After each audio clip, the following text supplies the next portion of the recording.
Hello दोस्तों, structure exam guide analysis video में आपका फिर से स्वागत है। तो गाइज आज का अपना पहला क्वेश्चन है, भारतीय सेना ने पूर्वी कमान के मुख्यालय फोर्ट विलियम कॉलेज का नाम बदलकर क्या रखा है? बताइए गाइज। हाल ही में भारतीय जो अपनी सेना है इसका पूर्व कमान मुख्यालय है, पूर्वी मुख्यालय फोर्ट विलियम जो कि अपने कलकत्ता में, इसका नाम बदलकर हाल ही में क्या रखा गया?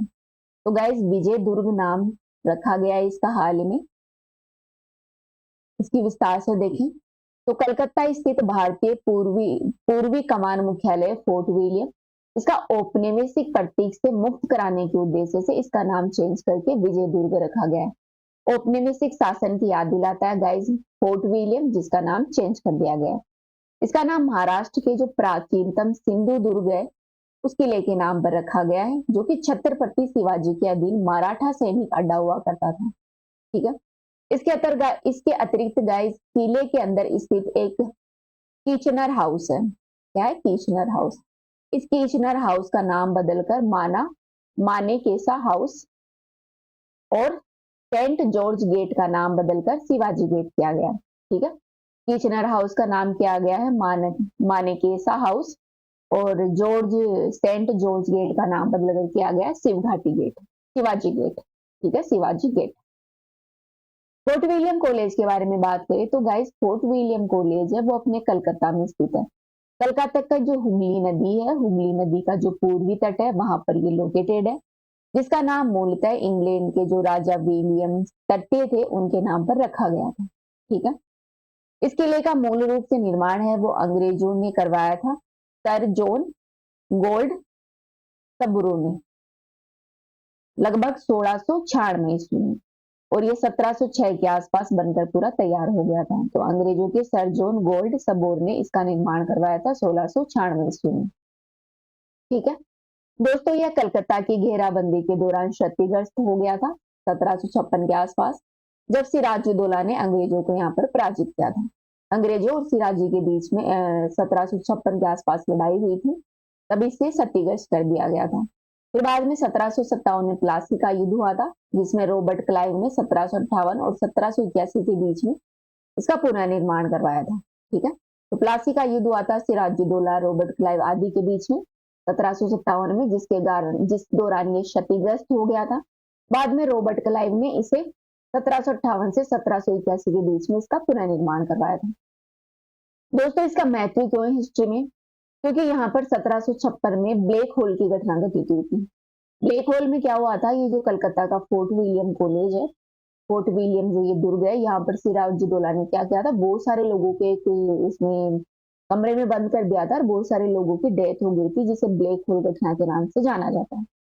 इसके अलावा 1971 में भारत पाक युद्ध और भारत बांग्ला जो बांग्लादेश मुक्ति युद्ध है उसकी कलाकृतियों का भी यहाँ पर युद्ध स्मारक है, मतलब यहाँ की जो चित्र है 1971 के जो भारत पाकिस्तान युद्ध हुआ था, इसमें बांग्लादेश एक नया देश उभर कर आया था। ठीक है। तो उसका युद्ध स्मारक यहाँ पर है। ठीक है। क्वेश्चन है, हाल ही में कहा ममनूर में राज्य के दूसरे हवाई अड्डे को मंजूरी दी गई है? तो गाइज हाल ही में जो अपना तेलंगाना क्षेत्र है, तेलंगाना में ममनूर नामक एक दूसरे हवाई अड्डे को यहाँ पर बनाने की स्थापना की मंजूरी दी गई है। ठीक है। नेक्स्ट क्वेश्चन है, जगुआर फाइटर स्क्वाड्रोन में पहली महिला पायलट कौन बनी है? तो गाइज जो अपनी तनुष्का सिंह है, कौन? तनुष्का सिंह। तनिष्का सिंह है वो पहली महिला फाइटर बनी है जगुआर फाइटर स्क्वाड्रोन की। ध्यान रखना, इट इज वेरी इंपॉर्टेंट, पहली महिला फाइटर जगुआर की तनुष्का सिंह बनी है। अगला है आर्टेमिस मिशन के बारे में। आर्टेमिस मिशन जो 30 है उस मिशन के बारे में, जिसका लक्ष्य है मनुष्य को चंद्रमा पर वापस लाना। यह योजना कौन सी स्पेस एजेंसी द्वारा चलाई जा रही है? तो गाइस जो आर्टेमिस मिशन है, ये मिशन है मुख्य रूप से नासा का। ठीक है, ये नासा का प्रोग्राम है। आर्टेमिशन पहला, दूसरा तो चल चुका है, अब ये तीसरा चलाया जा रहा है, जिसका उद्देश्य है मनुष्य को चंद्रमा पर लाना है। ठीक है, तो ये किसका प्रोग्राम है? ये नासा का प्रोग्राम है।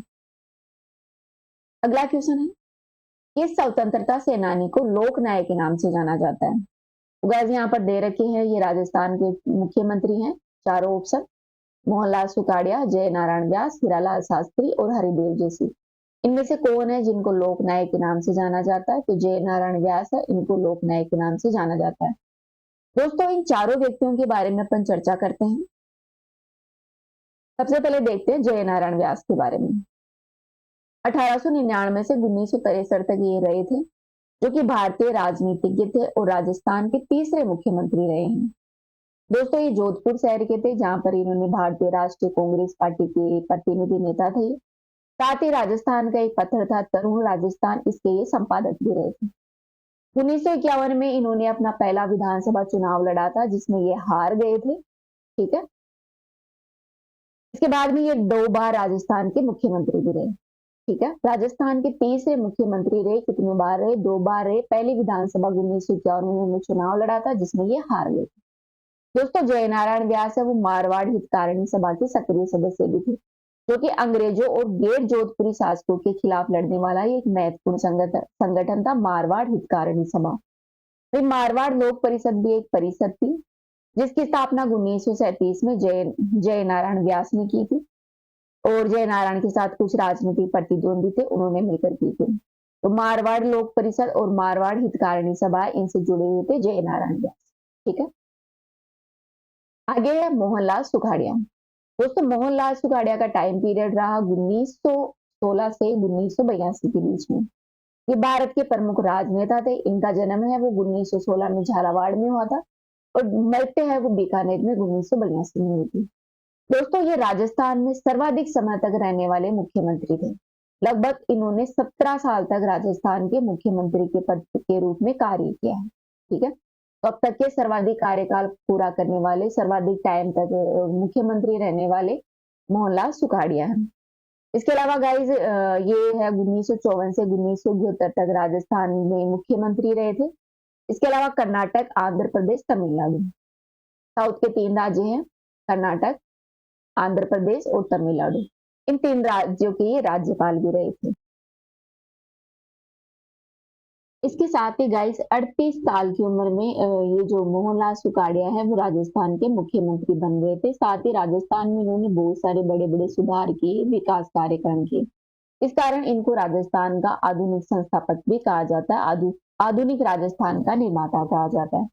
तो पूछ लिया जाए एग्जाम में कि आधुनिक राजस्थान का निर्माता किसे कहा जाता है? वो कहा जाता है अपने मोहनलाल सुखाड़िया को। फिर आते हैं अपने पंडित हीरालाल शास्त्री।